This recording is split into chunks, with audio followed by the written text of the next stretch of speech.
22 की रात को ये हुआ, वो बीरेन लड़का है उसको पकड़ के मारने लगे। इधर से मैं और मेरी घरवाली जा रहे थे, हम दोनों का भी गिरबान पकड़ लिया। हमारे साथ भी मारपीट की उन्होंने, चमार चमार के गाली गोली दे रहे थे। और क्या बोल रहे थे? और तुम्हारे गांव में आग लगा दूंगा, ये गाली दे रहे थे वो। तो मेरी बिटिया घर में बैठी हुई थी, सुबह के टाइम पे पुलिस आती है अचानक, 4-5 पुलिस वाले और उनके साथ 2-3 लेडीज़ पुलिस वाली भी थी।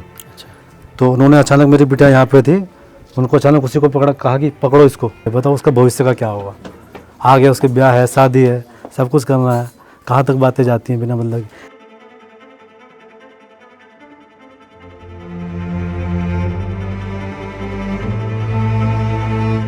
पुलिस आई 1:30 बजे का टाइम, वे कपड़े निकाल के लेट रखे थे रजाई में। उन्होंने ज़बरदस्ती गेट खोला और उनको ऐसे ही नंगे ले गए उठा के, कच्चे कच्चे में ही।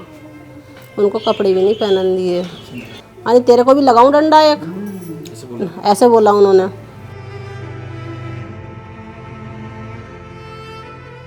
पुलिस वाले हमें बहुत परेशान कर रहे थे, हमारे घर का सारा सामान भी लिख के ले गए और ये बोल रहे थे कि तुम्हारे घर की कुड़की होगी।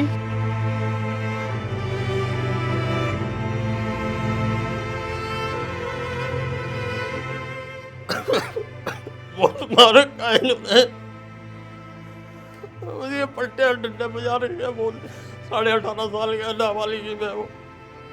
एक तो जाति छोटी है, बड़ी जाति वाले इनको घिनौनी नज़रों से देखते हैं और ऊपर से ये इल्ज़ाम लगा रखा है इन्होंने।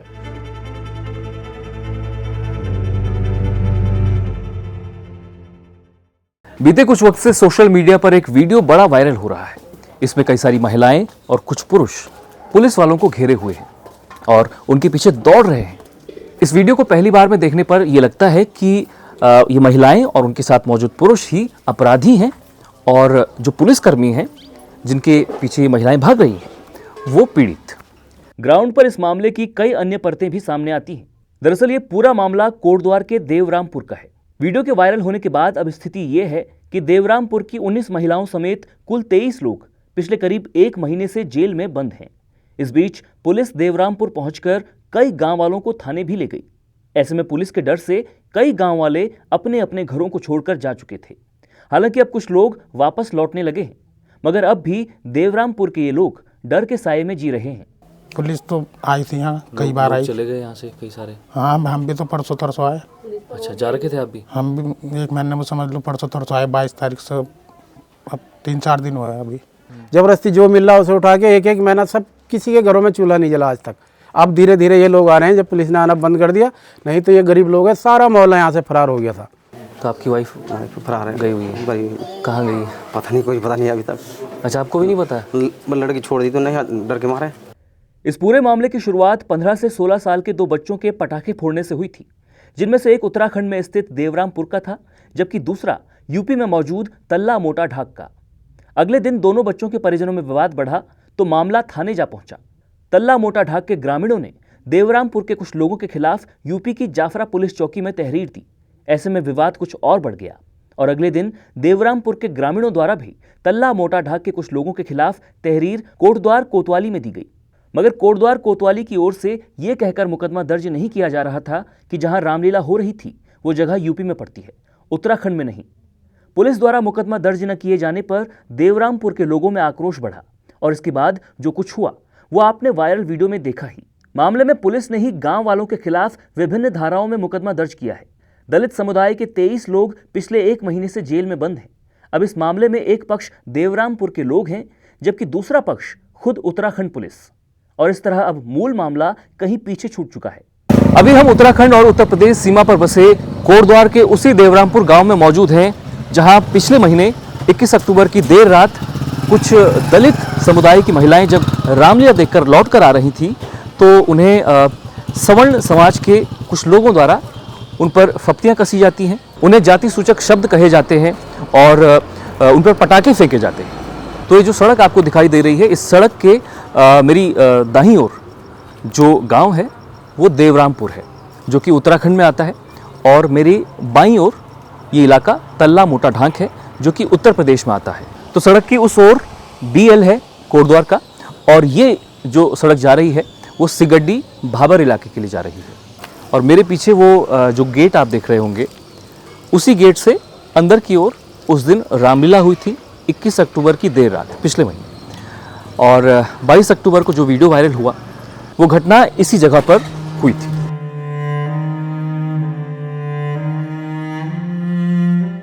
देवरामपुर के जिन लोगों के खिलाफ पुलिस ने मुकदमा दर्ज किया है उनमें से कई बीमार हैं, कईयों के बच्चे घरों में अकेले हैं, एक बच्ची तो मेंटली डिसेबल्ड भी है।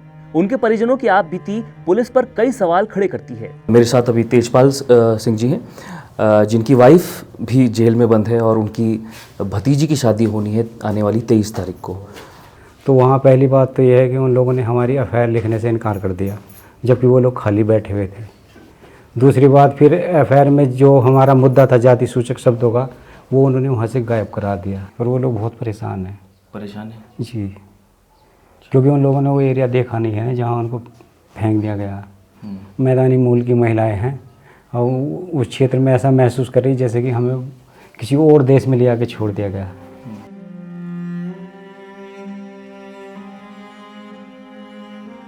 तो जब से ये मामला इस गांव में हुआ तब से कई लोग ऐसे भी हैं जिनका नाम एफआईआर में है, और पुलिस के डर के कारण वो लोग अपने अपने घरों को छोड़कर जा चुके हैं।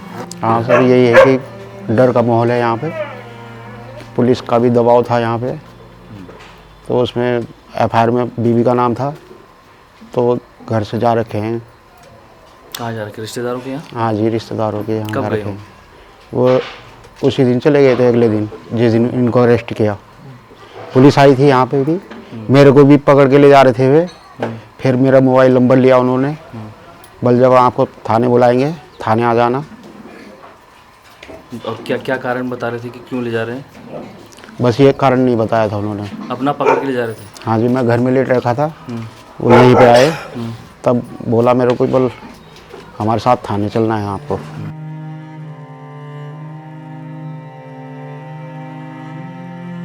22 की रात को ये हुआ, वो वीरेंद्र लड़का है उसको पकड़ कर मारने लगे। इधर से मैं और मेरी घरवाली जा रहे थे, हम दोनों का भी गिरबान पकड़ लिया। हमारे साथ भी मारपीट की उन्होंने, चमार चमार के गाली गोली दे रहे थे। और क्या बोल रहे थे? और तुम्हारे गांव में आग लगा दूंगा, ये गाली दे रहे थे वो। कौन कौन थे वो लोग? एक डबल सिंह बिष्ट, एक आशी डबराल, और एक और कोई था? एक राहुल गुसाई। पुलिस तो आई थी यहाँ, कई बार आई। चले गए यहाँ से कई सारे? हाँ, हम भी तो परसों तरसों आए। अच्छा, जा रखे थे आप भी? हम भी 1 महीने में समझ लो, परसों तरसों आए 22 तारीख से। अब 3-4 दिन हुआ है अभी। कहाँ गए थे? रिश्तेदारों के यहाँ? दुबकना तो पड़ता है, बच्चे छोटे छोटे थे, कभी हमें भी ले जाते हैं अज्ञात में। फिर बच्चे, हमारा तो माँ बाप भी नहीं है, बच्चों को कौन संभालता फिर, इसलिए हम भी भाग गए थे। ये जो गांव के लोग थे, ये लोग पुलिस थाने गए कोटद्वार में, और वहाँ पे इन्होंने अपनी आप बीती बताई कोतवाली कोटद्वार में कि जी हमारे साथ इस तरह से यहाँ पे हो रहा है और हम लोग बहुत परेशान हैं। तो पुलिस ने इनकी बात को गंभीरता से नहीं लिया। फिर ये नेक्स्ट डे, फिर जब वही रोजाना का चल रहा था, ये लोग फिर कोतवाली कोटद्वार पहुँचे। इन्होंने बोला कि सब हमारे साथ ये हो रहा है, हमें गालियाँ दी जा रही हैं, जाति सूचक गालियाँ दी जा रही हैं, हमारे बच्चों के साथ मारपीट हो रही है।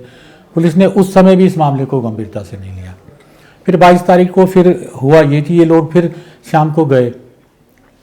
पुलिस ने इनकी कोई भी जो तहरीर थी उसको रिसीव नहीं किया और इनको हमेशा लौटाते रहे।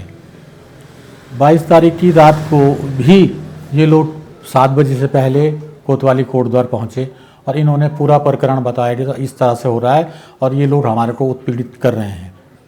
पुलिस ने इनको बोला कि आप लोग जाओ, हम लोग आते हैं। जब पुलिस बहुत देर तक नहीं आई और लगभग 10-11 बजे के आसपास फिर ये जो लोग हैं जो इनका जातीय उत्पीड़न कर रहे थे, इन्होंने फिर गांव में धमक करके, जो गांव का जो चौराहा है वहाँ पे आके इन्होंने, एक लड़का है जितेंद्र और बबीता, उसका कॉलर पकड़ा, महिला का भी कॉलर पकड़ा, इनके साथ मारपीट किया इनको।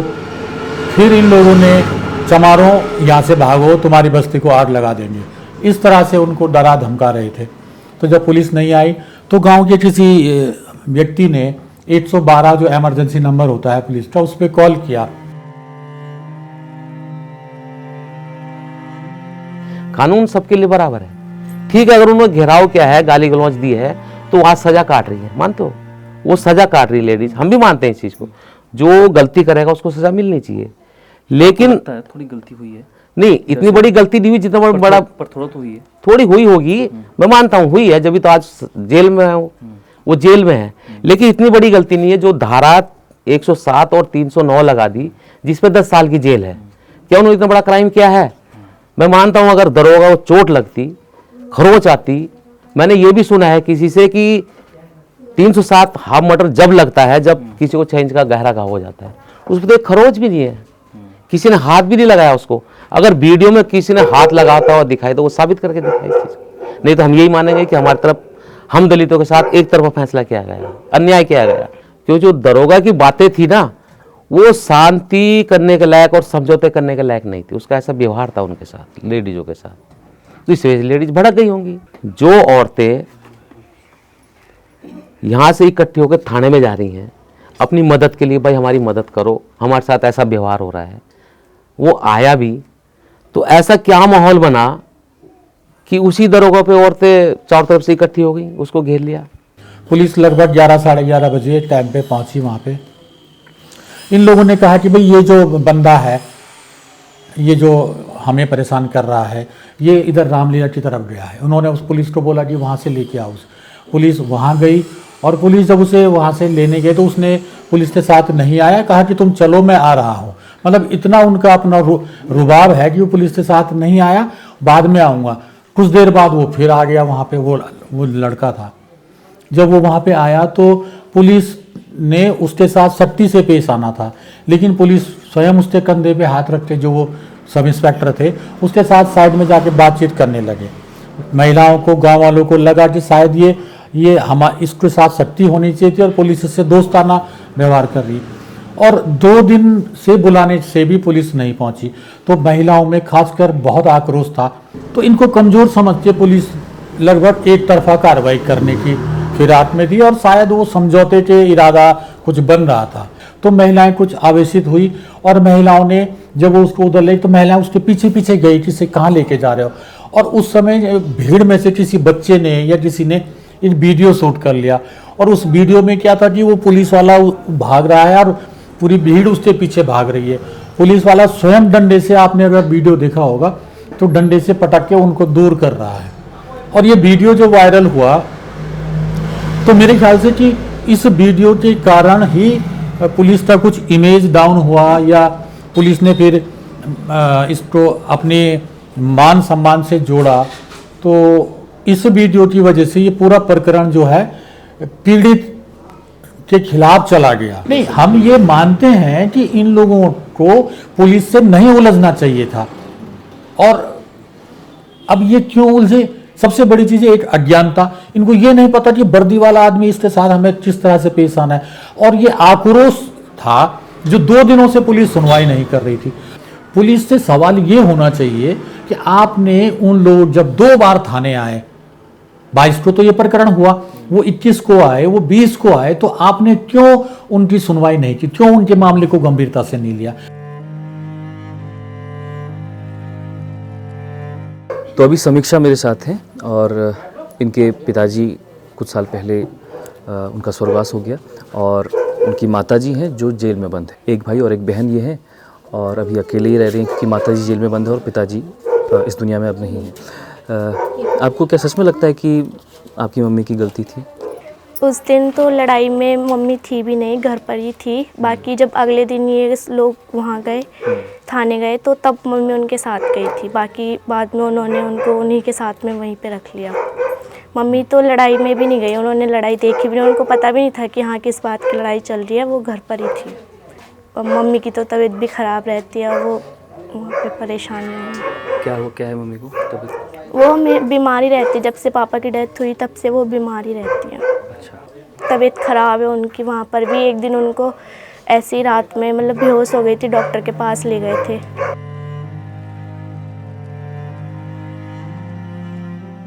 दूसरे दिन लेके गई इनको, खुद आए वो यहाँ पे। मतलब पुलिस वाले हमें बहुत परेशान कर रहे थे, हमारे घर का सारा सामान भी लिख के ले गए और ये बोल रहे थे कि तुम्हारे घर की कुड़की होगी। अच्छा। ऐसे बोला उन्होंने, तो वो खुद आए, खुद सरेंडर हो गए आके। कितने पुलिस वाले आए थे? 5-6 थे वो। अच्छा। कब, कितनी तारीख को आए? 26 को, 25-26 को। अच्छा। और क्या बोल रहे थे, कुड़की हो जाएगी? जी ऐसे बोला क्यों हो उन्होंने, जाएगी कुड़की हो जाएगी। बोल अगर वो वहाँ पे सर वो नहीं हुए ना सरेंडर, तो कुड़की कुड़की हो जाएगी घर की। अच्छा बोल के आप लोग को भी अरेस्ट कर लेंगे? जी हमें बल सबको ले जाएंगे फिर हम यहाँ से उठा के। तो बच्चे हैं? 2 बच्चे हैं, छोटे हैं, स्कूल पढ़ते हैं? अभी तो स्कूल जा ही नहीं रहे हूँ, मजदूरी करते हैं। मजदूरी करके ही जी वो चल रहा है? जी उन्हीं से चलता है हमारा घर का खर्च। पापा पाइज है। ठीक रख रहे हैं वो ढंग से वहाँ?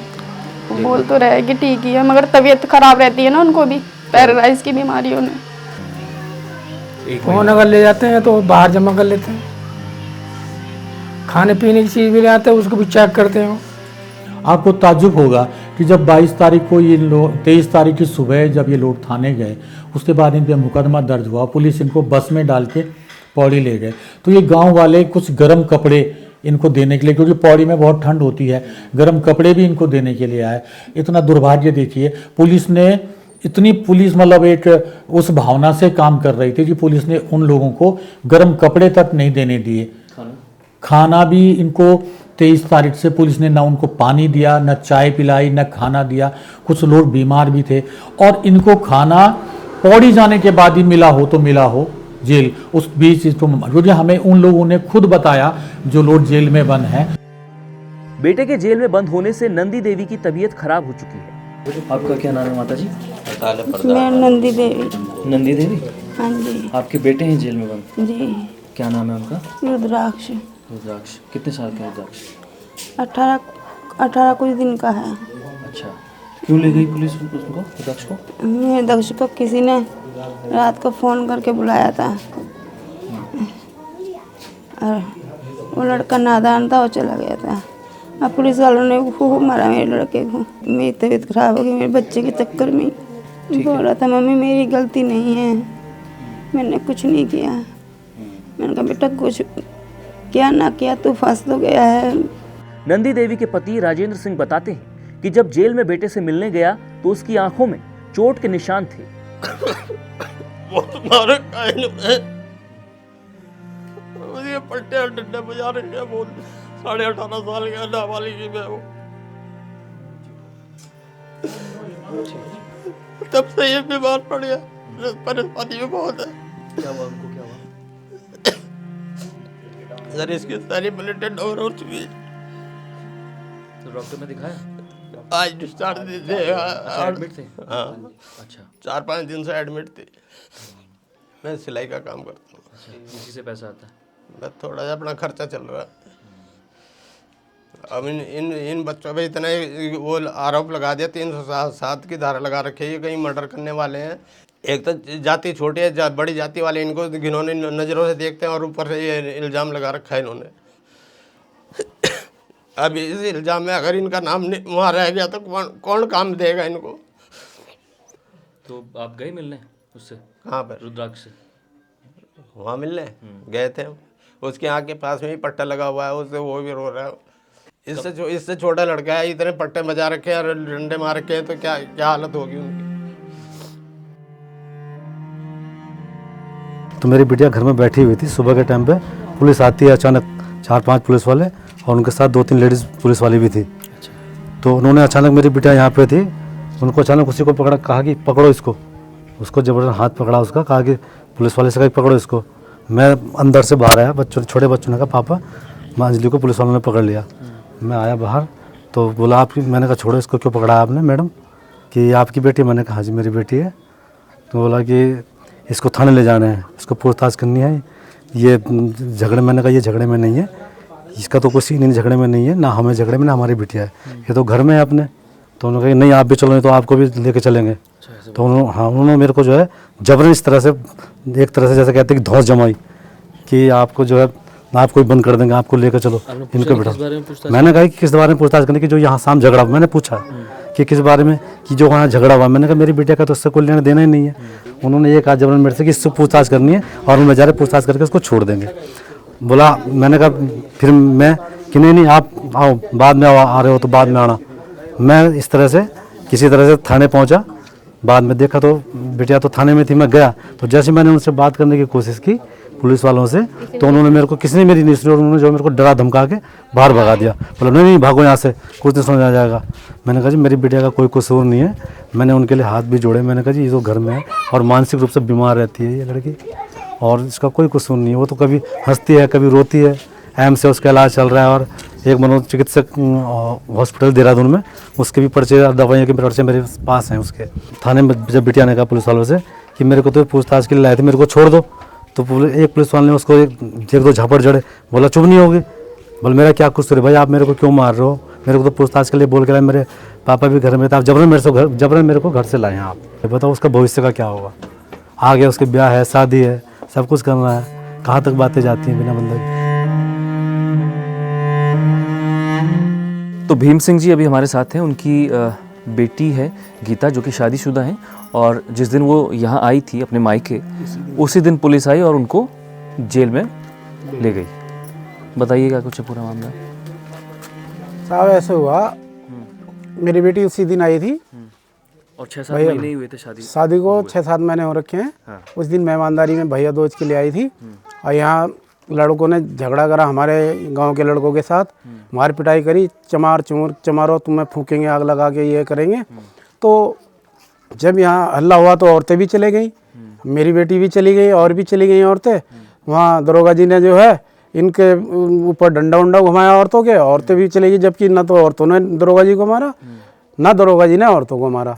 एक तरफा उन्होंने केस बनाया है उनसे मिलके दूसरे पक्ष से, और इनको सबको उठा के अंदर करा है जबरदस्ती, जो मिल रहा उसे उठा के। एक महीना सब किसी के घरों में चूल्हा नहीं जला आज तक। अब धीरे धीरे ये लोग आ रहे हैं, जब पुलिस ने आना बंद कर दिया, नहीं तो ये गरीब लोग हैं, सारा मोहल्ला यहाँ से फरार हो गया था। मैं भी चला गया था।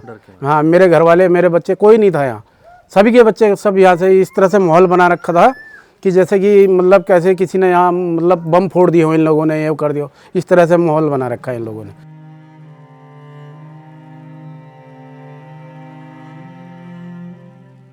मेरा नाम मंजीत है और मेरी मम्मी जेल में है। मम्मी नहीं थी वहाँ पे। अच्छा। हम सब घर में थे। घर से उठा के ले गए? हम सब ताला लगा रखा था और मेरे चाचा थे, मतलब रिलेटिव में आते हैं। अच्छा। उनको लेके गए थे। हाँ। और उनके पास में भी, चाची के पास में फ़ोन आया थाने से कि बोले इनको छुड़ाने के लिए आ जाओ। तो रात में तो वो गए नहीं और सुबह सारे मिल के गए थाने। तो उन सब ने क्या किया पता नहीं, लिस्ट बनाई उनकी लेडीज़ की और उन सबको अंदर ही कर दिया वहाँ पे। मम्मी से बात हुई अभी आपकी? नहीं, मम्मी से बात नहीं। मिलने गए? और पिताजी आपके? पापा का एक्सीडेंट हो गया। कब हुआ? पापा का एक्सीडेंट हो गया था जून में। अच्छा। पैर में रॉड है। ओह। भाई बहन? 2 बहन है मेरी, वो भी उसी दिन गुड़गांव से आए थे। अच्छा। मैं भी गुड़गांव था, उससे पहले ही आया था, मतलब दिवाली से पहले ही आया था दिवाली के लिए। और तब देखा तो यहाँ लफड़ा हो गया। और रात में मतलब 1-1:30 बजे का टाइम यहाँ लफड़ा हो गया था यहाँ गांव में। 22 तारीख की रात को। तो हम ये देखने चले गए, देख के आकर फिर लेट गए।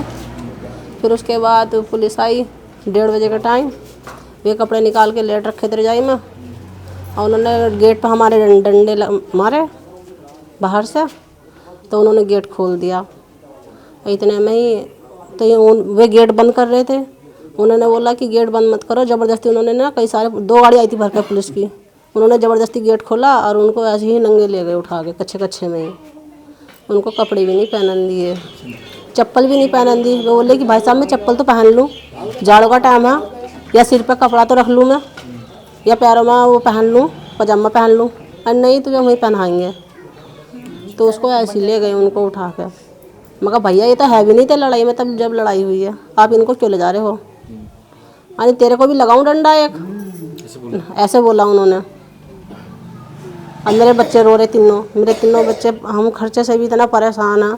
और जो करने वाला था वही वहाँ जा रखे हैं, उन्हें 1 महीना हो गया। इतने पैसे भी नहीं हैं जो मैं मिलाई कर रहा हूँ, कैसे जाऊँगी मैं? किराया चाहिए, पौड़ी का तो किराया भी बहुत महंगा लगता है। अब बच्चों को देखो, उनको बनाने चाय तलक के लिए भी पैसे खर्चे नहीं है। जो करने वाले हैं वही वहाँ जा रखे हैं, जेल में पड़े हैं। तो अभी हम ये देवरामपुर में इस घर के बाहर हैं, और ये 2 बच्चे मेरे साथ जो देख रहे हैं, इनके मम्मी और पापा दोनों जेल में बंद हैं। अब ये देखिए कितना मन व्यथित करने वाला चीज़ है। क्या नाम है आपका? ऋषभ। आपका? आराध्या। तो ये ऋषभ है और ये आराध्या है। ऋषभ कितने साल के हो? 6 साल के ऋषभ है। आराध्या 9। तो 6 साल के ऋषभ और 9 साल की आराध्या। और तो कौन आपको तैयार कर रहा है स्कूल के लिए? स्कूल कर जा रहे हो? हैं? अपने आप तैयार हो रहे हो? और खाना वगैरह बुआ बना रही हैं? अच्छा, तो बुआ बगल में ही रहती हैं या बुआ आई हुई है? क्योंकि अच्छा, क्योंकि मम्मी पापा जेल में बंद है इसलिए बुआ आई हुई है। अच्छा ठीक है। तो मम्मी की याद आ रही है? मम्मी पापा की? मम्मी की आ रही है? अब क्या आजकल क्या हो रहा है कि ये जो महिलाएं, ये लोग गांव वाले गुजर रहे हैं सड़कों से, तो जो आरोपी हैं जो इनका जातीय उत्पीड़न कर रहे हैं, तो वो हंस रहे हैं इनको देख के। क्यों हंस रहे हैं? क्योंकि उनको लग रहा है कि देखो हम सारा कांड हमने किया और तुम्हारे लोग जेल में बंद हैं और हम आज भी खुलेआम घूम रहे हैं। मूल विवाद में देवरामपुर के लोगों ने आशीष डबराल, डबल सिंह बिष्ट और राहुल गुसाई के खिलाफ उन पर पटाखे फेंके जाने और जाति सूचक शब्द कहे जाने के आरोप लगाए हैं। हमने आशीष और राहुल से भी उनका पक्ष जाना। नहीं सर, ऐसा कुछ नहीं हुआ था, मैं तो बचाव में गया था जी। पहले दिन झगड़ा हुआ था लड़कों का आपस में। वो गांव के लड़के थे, कुछ इधर के थे, एक लड़के का हाथ भी टूटा हुआ है। तो पर वो महिलाएं तो ये कह रही कि पटाखे फुटाके फेंके इन लोगों ने और जाति शब्द कहे चमारों की बस्ती पर आग लगा देंगे, इस तरह से ऐसा कुछ कहा? नहीं सर, ऐसा कुछ नहीं। हम देखो, मैं भी यहाँ पे काफी टाइम से मैं खेती उती करता हूँ। अच्छा। हाँ, ये गांव के काफी लोग हैं जिनका मैं हल उल भी लगाता हूँ। अच्छा। हाँ, ऐसा कुछ नहीं है कि हमारे बीच में कोई नहीं, हम एक दूसरे को पहचानते। कोई पानी लगाने आता है हमारे यहाँ, हम खेत में हल लगाते हैं, तो ऐसी दिहाड़ी भी करती रहती है, ऐसा कोई वो नहीं है। तो आप कहना चाह रहे हो वो महिलाएं झूठ बोल रही हैं? है जी, महिलाएं झूठ बोल रही हैं? नहीं, अगर मिले बोल रही हैं कि मैंने ये शब्द बोले हैं तो मेरी तरफ से तो झूठ है। अच्छा। मैंने ऐसे शब्द कुछ नहीं बोले, मैं तो बीच में बचाव करने गया था। उस दिन क्या कुछ हुआ था? हुआ तो कुछ नहीं था भैया, यही हुआ था कि बच्चों की लड़ाई चल रही थी, वहाँ पटाखे फोड़ने वाली, तो उनकी आपस में खत्म हो गई थी। नहीं, पटाखे किसने फेंके? वो महिलाएं तो बोल रही हैं कि आप लोगों ने पटाखे तो उन्होंने फोड़े, इधर से फोड़ रहे, आपस में फोड़ रहे एक दूसरे पे ही। अच्छा। हाँ जी। मतलब आप लोगों ने कुछ नहीं किया? ना, इधर वाले भी लड़के फोड़ रहे, बच्चे थे जो आपस के। हम लोगों ने तो क्या करना, हम पटाखे फोड़ने वाली उम्र थोड़ी हमारी। नहीं, पटाखे फोड़ने नहीं, पटाखे फेंके। महिलाएं ये कह रही कि आप लोगों ने पटाखे फेंके, महिलाओं सब कहे। अरे गुरु जी पढ़े लिखे हैं गुरु जी, मैं तो थोड़ी है उल्टी बात करेंगे। हमें नहीं पता क्या होता क्या नहीं होता। अच्छा, वो लोग तब उसके बाद दूसरे दिन हमारे यही कहे हुआ था चौराहे वालों का, तो उनकी आपस में ऐसी बहस हुई। उसके बाद पता नहीं क्या हुआ, उसके बाद उन्होंने पुलिस वालों को हाथ छोड़ दिया। आप ये कहना चाह रहे हैं महिलाएं तो आरोप लगा रही हैं? महिलाएं बता रही हो तो झूठ बोल रहे हैं महिलाएं तो। अच्छा, वो तो अपने बच्चों के चक्कर में कह रहे हैं। हाँ, वो तो अपने बच्चों के चक्कर में कह रहे हैं। अच्छा। नहीं तो भैया सारे पढ़े लिखे ही हैं, बाकी कोई ऐसा नहीं है, सब नौकरी वाले बच्चे हैं, पढ़ाई कर रहे हैं जो बाकी बाहर ऐसा नहीं है। यहाँ होंगे तो सरकार पास रहेगा, अगर बाई चांस हम भी सरकार से लड़ाई करेंगे तो अब उसमें विकलांग छूट देगा कोई सरकार वाले। बाकी तो इसमें हम क्या बोल सकते हैं, बाकी तो सरकार ही देखेगी जो करेगी। भैया हमने तो कोई गलती करी नहीं, हम तो कह रहे हैं कि जिनसे हमारी लड़ाई हुई थी वो तो हमसे अभी बात कर रहे हैं लड़के। वो तो आपस में उस दिन उनकी बच्चों की तब जाके बात हो गई दिन की, ओके। वो भी हमारा उस दिन का मैटर नहीं है, तो 1-2 दिन पहले का हमारा। तो तल्ला मोटा ढाक, जहां 21 अक्टूबर की रात रामलीला हुई थी, के ग्राम प्रधान सागर बडोला कहते हैं महिलाओं पर किसी ने भी कोई पटाखे नहीं फेंके। तो 6:30-7 बजे की वाक्य है, उस टाइम रामलीला स्टार्ट भी नहीं हुई थी। 6:30-7 बजे का वाक्य में उसमें क्या था, जब मैं वहाँ जाता हूँ तो भीड़ जमा थी, भीड़ को शांत कराता हूँ, पूछता हूँ कि क्या हुआ है, कैसे कैसे मैनेज होना। तो कहते हैं इन्होंने दारू पी, गाली गलौज की, ये वाला पक्ष भी कहता है और वो वाला पक्ष भी कहता है। तो मैंने दोनों को बैठ के समझौता किया जा सकता है, या तो आप अभी कहें तो अभी, क्योंकि दोनों पक्ष द्रव्य के उसमें हाई थे, तो मैंने फैसला सुबह 9 बजे करीब कर लेता है। या आप कहें ठीक, या आप चाहें कि प्रशासन को बुलाया जाए और वो मामला शांत कराए। दोनों पक्षों में एग्री वाली स्थिति थी। आशीष डबराल जी के पिताजी मेरे साथ थे, मनाने में थे। 4-5 लोग ऊपर गाँव के भी थे जो हमारे साथ में भीड़ शांत करवा रहे थे, कहा जाता है। तो 7-7:30 बजे तक मामला शांत हो जाता। कुछ महिलाएं उग्र होती हैं जो कहती हैं कि हम थाने जाएंगे, ये करेंगे, वो होता है। थाना भी आता है, उस टाइम पे नीचे वाले स्टाफ था और ऊपर वाले भी आने को तैयार था। 8-9 बजे करीब वो भी आते हैं। अब 2 चीज़ कही जाती है, अगर गाली गलौज इस पक्ष से हुई है, जैसे डबल सिंह जी या आशीष डबराल, मेनली आशीष डबराल जी का नाम जैसे उन दूसरे पक्ष ने लिया था, तो उनको दो चीज़ कह देता, तो ये माफ़ी मांग लेंगे, आपका समझौता होता था, ये ठीक, या आप चाहते थाना इनको लेके जाके बंद कर देगा और अपनी कार्रवाई सुचारू रूप से करेगा। थाने वाले लोग आते हैं, गाड़ी आती है और आशीष डबराल को यहाँ से वो थाने की ओर ले आते हैं, पर भीड़ इकट्ठा थी, भीड़ छटी नहीं, भीड़ टूट जाती है थाने के ऊपर। जो स्टाफ थे, जो आपके दरोगा जी थे, विनोद चमराना जी, विनोद जी के ऊपर, विनोद जी उनको जिप्सी में बैठा के बंद करने के लिए ले आने वाले थे, तब उग्र भीड़ विनोद चमराना जी के ऊपर चढ़ जाती है। आखिरी में दोनों गांव मिलजुल के काम करते हैं, हमारे यहाँ खेतों में काम करने के लिए, हम ऊपर वाले में काम करने के लिए, दोनों सब मेल मिलाप के रहते हैं। एक दो व्यक्ति असामाजिक तत्व, एक्सेप्शन आपको होता है, हर जगह होती है, पूरे चौराहे में आपके तीनों चारों जगह जहाँ पे विवाद हो वहाँ पे कैमरे हैं, सीसीटीवी फुटेज लगे हैं, आपके बगल के दुकान के बाहर, गांव के बाहर कैमरे लगे, सीसीटीवी फुटेज वहाँ के भी हैं, वीडियोस भी वहीं पे हैं। अगर आप देखें तो महिलाओं का मैटर मतलब अगले दिन से आता है, चालू होता है, जब आपके दो पक्षों में शाम को बहसबाजी चालू होती है। पटाखे फेंकने का, महिलाओं के ऊपर पटाखे फेंकने का तो कोई मैटर ही नहीं आता। चर्चित अंकिता भंडारी हत्याकांड में विशेष अधिवक्ता रहे अवनीश नेगी इस पूरे प्रकरण में पुलिस की कार्रवाई को एक पक्षीय बताते हैं। कोई भी घटना होती है तो पुलिस को दोनों पक्षों के एफआईआर लेनी चाहिए और जांच एक निष्पक्ष तरीके से होनी चाहिए। यदि इन 23 लोगों के खिलाफ कोई प्रथम दृष्टया मामला बन रहा था, पुलिस ने उनके खिलाफ अपराध कायम किया था, तो जिन व्यक्तियों के खिलाफ वो लोग पहले प्रार्थना पत्र दे चुके थे, उनके खिलाफ भी कोई कार्रवाई होनी चाहिए, कोई जांच होनी चाहिए थी और निष्पक्षता के आधार पर, जांच के आधार पर पुलिस को कार्रवाई करनी चाहिए थी। जहाँ तक मेरे संज्ञान में आया कि इस मामले में पुलिस द्वारा एक पक्षीय कार्रवाई की जा रही है, तो ये बड़ा सोचनीय विषय है। 2 दिन मैंने सुना है कि 2 दिन पहले से ये पुलिस के पास उनके खिलाफ तहरीर दे रहे थे और आज तक भी उनके खिलाफ कोई मुकदमा कायम नहीं हुआ, तो ये गंभीर विषय है। जांच दोनों तरफ से होनी चाहिए, यदि वो अपराधी हैं तो उनके खिलाफ भी होनी चाहिए, यदि ये अपराधी हैं तो इनके खिलाफ भी, लेकिन एक तरफा कार्रवाई पुलिस द्वारा नहीं की जानी चाहिए। बेल तो मिल जानी चाहिए। नो इंजरी केस है इस मामले में, कोई ऐसी एविडेंस तो है नहीं जो प्रथम दृष्टया हमको भी प्रतीत हो रहा है देखने से कि कहीं पे भी इस तरह का कोई अपराध बनता हुआ प्रतीत नहीं हो रहा है। और चूँकि पुलिस ने संगीन धाराओं में अपराध पंजीकृत कर दिया गया है और इसलिए शायद न्यायालय द्वारा भी इस मामले में कोई जमानत लोअर कोर्ट ने नहीं दी है, माननीय उच्च न्यायालय में इस समय विचाराधीन है। निचली अदालत से देवरामपुर के ग्रामीणों की जमानत याचिका खारिज हो जाने के बाद अब ये मामला नैनीताल हाईकोर्ट में चल रहा है। हाईकोर्ट में देवरामपुर के ग्रामीणों की ओर से पैरवी कर रहे वकील कुर्बान अली से भी हमने इस केस की पेचीदगी को लेकर बात की। इसमें कोटद्वार में एक एफआईआर हुई।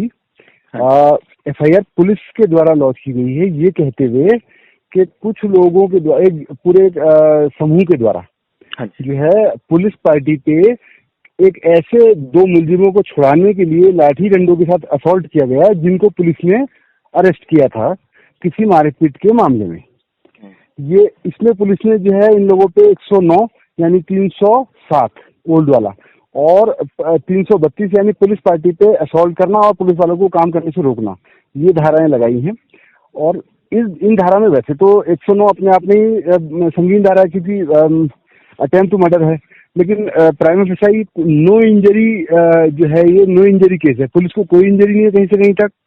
और दूसरा यह है कि जिस एक्यूज के साथ मारपीट होना बताया गया है, उसको पुलिस ने 173 एक सेक्शन है बीएनएस का, जिसमें पुलिस को अरेस्टिंग की अथॉरिटी होती है। तो दोनों पार्टियों को पकड़ा गया था, लेकिन अल्टीमेटली क्या हुआ कि जो मेन मुलजिम था, जिसके खिलाफ सारी शिकायत थी, उसको पुलिस ने छोड़ दिया। और आज की डेट में लोअर कोर्ट से इनकी बेलें खारिज हो चुकी हैं, हाई कोर्ट में बेल हमने डाली हुई है और हम उम्मीद कर रहे हैं कि बहुत जल्दी इनकी बेल यहाँ से हो जाएगी। एक जो ये बाकी 3 लोग थे, आशीष डबराल, डबल सिंह और ये राहुल गुसाई, इन लोगों ने भी तो इनपे कोई, यही तो मेन मुलजिम थे, इन्हीं के खिलाफ तो शिकायत थी देवरामपुर वालों की। इनके खिलाफ कोई मुकदमा 107-16 हुआ। 107-16 कुछ नहीं होता है। 107-16 तो 2 पक्षों की जब लड़ाई होती है फॉर मेंटेनिंग पीस, पुलिस के पास अथॉरिटी होती है जो दोनों पक्षों को 6-6 महीने के लिए पाबंद कर देती है कि 6 महीने तक अगर कोई आपके बीच हुआ तो आपको जेल भेज दिया जाएगा। तो उनपे 173 लगा करके उनको छोड़ दिया, दूसरी पार्टी को 107-16 करिए, जो आशीष डबराल वाली टीम थी, और इन पे ये संगीन धारा लगा के जेल भेजा। बस यही है मुकदमा। कानून के जानकार इस मामले में हैरानी इसलिए भी जता रहे हैं क्योंकि पिछले करीब 1 महीने से दलित समुदाय के 23 लोग जेल में बंद हैं, जबकि जिन लोगों के खिलाफ 2 दिनों से ये लोग मुकदमा दर्ज कराए जाने के लिए कोतवाली के चक्कर काट रहे थे, वो अभी भी बाहर हैं। ऐसे में पुलिस पर एक पक्षीय कार्रवाई के आरोप गंभीर बनते दिख रहे हैं। चर्चित अंकिता भंडारी मामले में सरकार द्वारा नियुक्त विशेष अधिवक्ता अवनीश नेगी का कहना है कि इस पूरे मामले में कोई भी चोटिल नहीं हुआ है। ये पूरी तरह से नो इंजरी केस है। ऐसे में दलित समुदाय के इन लोगों पर संगीन धाराओं में मुकदमा दर्ज किया जाना पुलिस की कार्यप्रणाली पर कई सवाल खड़े करता है।